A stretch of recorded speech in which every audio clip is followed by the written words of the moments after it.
12, à partir du verset 1 à 9. Je lis la parole de Dieu. L'Éternel dit à Abraham, va-t'en de ton pays, de ta patrie et de la maison de ton père, dans le pays que je te montrerai. Je ferai de toi une grande nation et je te bénirai.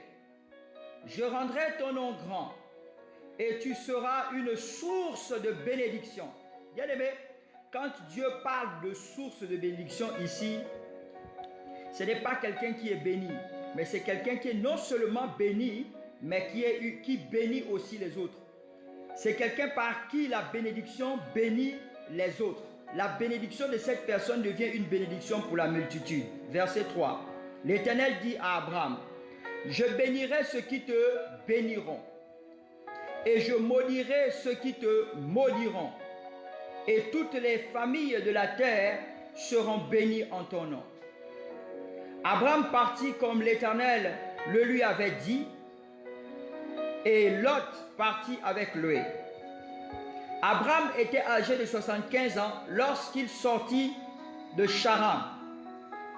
Abraham prit Sarai, sa femme, et Lot, fils de son frère, avec tous les biens qu'il possédait et les serviteurs qu'il avait acquis à Charan. Ils partirent pour aller dans le pays de Canaan. Donc, ils partirent pour aller dans le pays de la promesse. Abraham quitta la patrie de son père pour aller dans le pays de la promesse. Et ils arrivèrent au pays de Canaan. Abraham parcourut le pays jusqu'au lieu nommé Sichem, jusqu'aux chênes de Morée. Les Cananéens étaient alors dans le pays. L'Éternel apparut à Abraham et dit, je donnerai ce pays à ta postérité. Et Abraham bâtit là un autel à l'Éternel qui lui était apparu. Il se transporta de là vers la montagne à l'Orient de Béthel, et il dressa ses tentes, ayant Béthel à l'Occident et Haï à l'Orient. Il bâtit encore là un autel à l'Éternel, et il invoqua le nom de l'Éternel. Abraham continua ses marches en s'avançant vers le midi. Amen. Lorsque nous parlons de mentalité, nous faisons allusion ici à l'attitude, du comportement du royaume, d'une manière de penser. Selon le dictionnaire Larousse, ensemble, la mentalité est un ensemble de croyances et habitudes d'esprit d'une collectivité. La mentalité est liée à un ensemble de croyances. Ta mentalité est certainement liée à ce que tu vois, ce que les médecins disent, ce que la famille dit. Et ça amène un blocage dans ton développement spirituel. Parce que ici dans la définition, on dit bien que c'est un ensemble de croyances et d'habitudes. Alléluia. Un des problèmes que nous avons, c'est souvent les habitudes. Il y a des personnes que j'entends souvent dire, l'habitude est une seconde nature. La mentalité de l'époque. On parle de mentalité. On dit la mentalité de l'époque. À notre époque, souvent les parents disent, à notre époque, il n'en était pas ainsi. Nous voyons par exemple en ce qui concerne la femme, à l'époque de nos parents, lorsque les hommes mangeaient, les femmes s'asseyaient par exemple à la cuisine. Alléluia. Les femmes s'asseyaient à la cuisine. Sois béni Papa Landry qui est connecté, sois béni Maman Fleur, sois béni mon ami Mbandon William, sois béni Papa Daniel Gamamba, soyez tous bénis ce soir. Alors, je te prends l'exemple des équipes de football. L'équipe qui finit par avoir la coupe, l'équipe qui finit par remporter la coupe, c'est l'équipe qui a une mentalité de vainqueur. Lorsqu'une équipe africaine joue avec une équipe européenne, dès que l'équipe africaine a pris un but, bien aimé, rares sont les équipes africaines qui arrivent à remonter. Équipe, lorsqu'elles ont déjà pris un but, 2 buts, bien aimé, tant que l'arbitre n'a pas encore sifflé, le match n'est pas terminé. Dis à celui qui est à côté de toi, tant que l'arbitre n'a pas encore sifflé le coup de sifflet final, le match n'est pas terminé. Je t'annonce ce soir, bien-aimé, tant que Dieu ne t'a pas encore appelé, tant que tu vis encore, le match n'est pas encore terminé. Tant que tu n'es pas encore mort, tant que tes jours ne sont pas encore finis, le match n'est pas encore terminé. Tu enfanteras selon la promesse de Dieu. Tu travailleras selon la promesse de Dieu. Ton ministère explosera selon la promesse de Dieu. Si c'est de toi que je parle, donne-moi un amen 3 fois en écrivant amen, amen, amen. Réponds sur plusieurs facteurs de base. Mais je ne veux pas citer ici tous les facteurs. Mais j'en ai pris 3. La foi. Bien aimé, Dieu a dit à Abraham, il a dit à Abraham, pars. Il a dit à Abraham, pars. Il a dit à Abraham, pars de la maison de ton père. Pars de la maison de ta mère. Pars de la maison de ton oncle, de ta tante. Il a dit à Abraham, pars de la patrie de ton père. Le père d'Abraham, Térak, n'était pas pauvre. Abraham pouvait rester. Il pouvait rester avec son père. Alléluia. Comme il y a beaucoup que le Seigneur a dit, quitte déjà de la maison de ta mère, quitte déjà de la maison de ton père. Et puis ils sont toujours là, crocro. Ils font des enfants là. Ils font des enfants là. Les enfants grandissent là. Il y a des vies qui sont rattachées au fait que tu partes de la maison de ton père et de la maison de ta mère. Si Abraham était resté chez Térak, Isaac avait eu peur. Bien aimé, toi et moi, on ne devait pas être rattachés à cette promesse. Mais Abraham est parti. Il est parti de la maison de son père et de sa mère. Tu es là depuis que tu es dans la maison de maman. Tu as déjà plus de 18 ans. Encore que chez nous en Afrique, même l'âge de 18 ans, là, ça ne correspond pas parce qu'il y a des enfants, ils ont 25 ans, ils sont encore en terminale. Ils ont besoin du soutien de leurs parents. Ils ne travaillent pas encore. Mais tu as déjà même 30 ans. Tu as déjà les enfants dehors. Tu es encore chez papa, tu es encore chez maman. Tu es dans le ministère. Papa t'a déjà versé l'huile, a prophétisé sur ta vie. Il a fait tout, mais tu es toujours pareil. Tu ne décolles pas. Quand est-ce que tu vas démarrer? Il faudrait que tu changes ta mentalité. Que tu te connectes à la mentalité prophétique du royaume. Pour que les plans de Dieu s'accomplissent dans ta vie. La foi est une ferme assurance des choses que l'on espère. C'est dans le prophétique. Or, la foi est une assurance des choses que l'on espère, une démonstration de ce que l'on ne voit pas. C'est dans le prophétique. Alléluia. Il est temps pour nous de changer de niveau. Quand tu rentres dans la mentalité prophétique du royaume, tu amènes ce que tu ne vois pas à l'existence. Tu changes de comportement. Tu te comportes maintenant comme la prophétie. Tu te comportes comme la prophétie. Les plans de Dieu nous sont révélés par la parole de Dieu. Les plans de Dieu nous sont révélés par les hommes de Dieu. Les plans de Dieu nous sont révélés par Dieu lui-même au travers des songes. Les plans de Dieu nous sont révélés.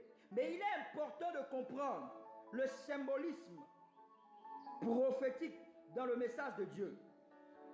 Parce que si tu ne comprends pas le symbolisme prophétique dans le message de Dieu, tu n'auras pas la capacité prophétique de décodage.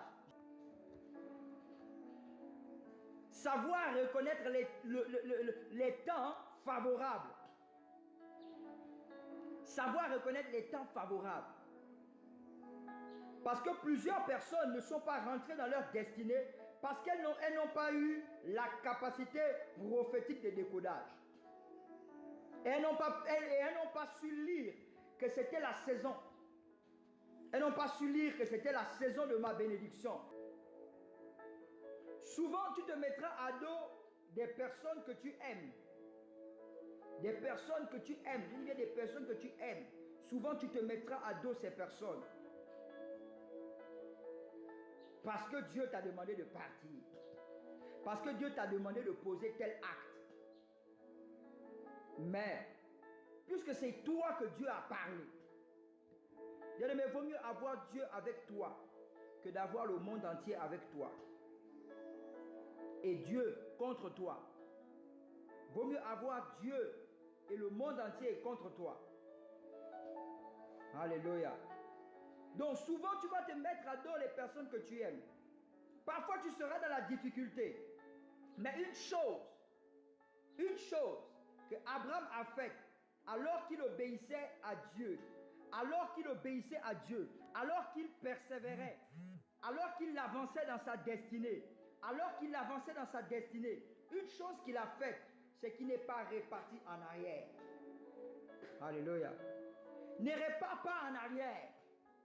Le Seigneur a dit, tu rentres dans ce mariage. Tu es rentré dans ce mariage. Maintenant, ça commence à bouger dans ce mariage. Ne bondis pas au divorce. Ne bondis pas à la séparation.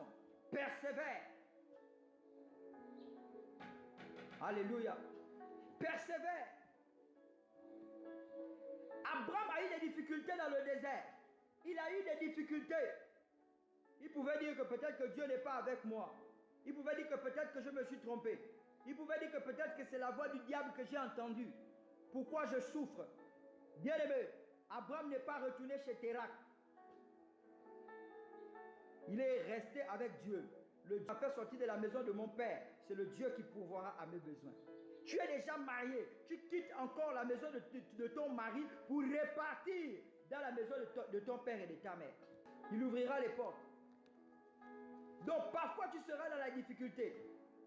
Mais garde la mentalité du royaume. Elle est attachée au principe de Dieu. Elle est attachée à l'obéissance. Elle est attachée à la foi. Alléluia. Avoir la mentalité prophétique du royaume, ce n'est pas le ministère prophétique. La mentalité du royaume, c'est la mentalité de la personne qui écoute Dieu, qui interprète le message de Dieu et qui met en pratique le message de Dieu. Deutéronome 28, il dit, si tu obéis et si tu mets en pratique ce que je te prescris aujourd'hui, voilà les bénédictions qui vont te suivre. Bien aimé, donc, dans la mentalité du royaume, l'obéissance est une norme fondamentale et à la base de la percée d'une personne. Obéissant à ce que Dieu dit, ta mentalité épouse la prophétie.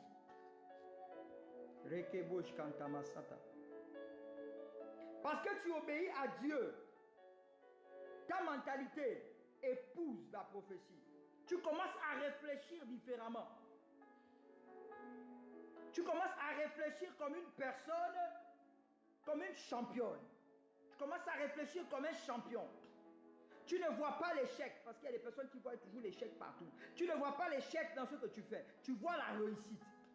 Il est temps que tu commences à voir la réussite dans la vie de cet enfant. Il est temps que tu commences à voir la réussite dans la vie de cette femme. Il est temps que tu commences à voir la réussite dans ton ministère. Si toi-même tu n'arrives pas à voir la réussite dans ton ministère, ce n'est pas une autre personne qui viendra voir la réussite dans ton ministère. Si toi-même tu ne vois pas la réussite dans la vie de tes enfants, ce n'est pas une autre personne qui viendra voir la réussite dans la vie de tes enfants. Tu verras la réussite autour de toi. Tu verras la réussite autour de tes affaires. Le monde voudra te montrer quelque chose. Le monde voudra te montrer quelque chose qui n'est pas la réalité. Les ténèbres à la lumière. Tu pourras appeler, bien aimé, la maladie à la guérison. Regosh katabasakaya baba. Bien aimé, David avait la mentalité du royaume. Dans 1 Samuel 17, David avait déjà été ouin. L'onction d'huile était déjà sur lui. Lorsqu'il est parti affronter Goliath, et que Goliath pendant 40 jours était en train d'intimider le peuple d'Israël. Bien aimé, le peuple d'Israël était déjà dans une mentalité brisée. La mentalité du peuple d'Israël était déjà au sol. Ils avaient déjà une mentalité de moineau. Mais il fallait que le Seigneur fasse sortir une personne qui était dans la brousse, une personne qui était derrière les moutons, qui avait une mentalité tout autre. Bien aimé, je ne sais pas où ta famille t'a placé. Peut-être que tu es la dernière. Peut-être qu'on t'a laissé derrière la maison. On t'a abandonné. On ne compte pas sur toi. Mais entre-temps, la destinée de cette famille est entre tes mains. Voilà pourquoi vous allez voir, il y a certaines personnes, quand elles se sont mariées, elles ont ouvert la porte. La famille a commencé à se marier. Et les gens de la famille qui étaient païennes ont commencé à confesser, oui, tu as ouvert la porte du mariage. Bien aimé, David avait la mentalité. Quand il a rencontré Goliath, il savait qu'il était un gars de là-haut. Il savait qu'il ne vivait pas sur les standards de la terre. Il vivait selon les standards du ciel. Nous vivons selon les standards du ciel. Tu vis selon les standards du ciel. Alléluia. Voilà pourquoi quand Jonathan, qui était le fils de Saül, a vu David, il a vu que la royauté était déjà en David. La mentalité de David était déjà la mentalité de roi. Bien qu'en lui, il avait encore certaines choses qu'il fallait arranger. Lorsque Jonathan prend son manteau et il donne son manteau à David, bien-aimé, c'était une manière de dire à David que oui, c'est vrai que tu es déjà roi. Dieu t'a établi roi sur le peuple d'Israël. Mais tu n'as pas encore la mentalité qu'il faut. Voilà pourquoi il lui donne le vêtement, il lui donne son manteau pour l'emmener dans la maison du roi. Il dit à David, enlève ton manteau de berger de mouton. David sentait encore le mouton. Il fallait que Jonathan enseigne certaines choses pour pouvoir rentrer dans la grandeur. Voilà pourquoi tu dois accepter l'enseignement. Tu dois accepter l'enseignement de la parole de Dieu. Tu dois écouter ce que ton pasteur te dit. Tu dois écouter ce que l'ancien te dit. Ce que le Père te dit. Tu dois écouter cela. Je prophétise au nom de Jésus-Christ de Nazareth. En cette année, avant la fin de l'année, toi qui es connecté et qui écoutes ce message, Dieu envoie un Jonathan qui vient te donner un manteau nouveau, un manteau royal qui te permettra de rentrer dans ta destinée prophétique. Un manteau royal qui te permettra de rentrer dans ton mariage, qui te permettra de rentrer dans tes affaires, dans ton ministère, qui te permettra de percer, qui t'ouvrira les portes de connexion. Troisièmement, avoir la sagesse. Alléluia. Tu vas rentrer certes dans le plan de Dieu. Tu vas rentrer dans ton mariage. Ok.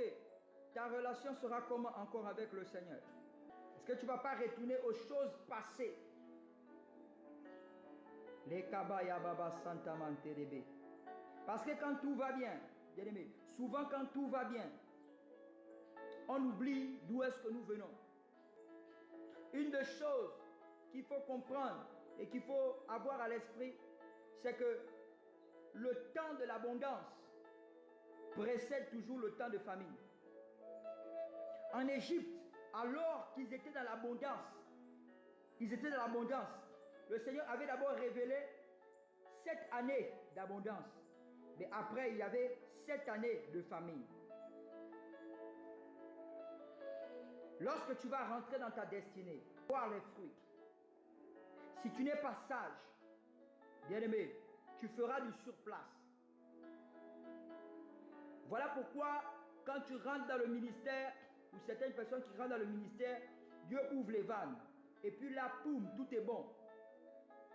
Les connexions, Dieu t'accompagne parce que quand il appelle, il équipe. Il t'accompagne, c'est bon. Il y a des moyens, il y a l'argent ici, les portes s'ouvrent, les connexions, les voyages et tout. Mais Dieu dit aussi qu'il faudrait que tu aies la sagesse. Parce que le temps d'abondance précède le temps de famine.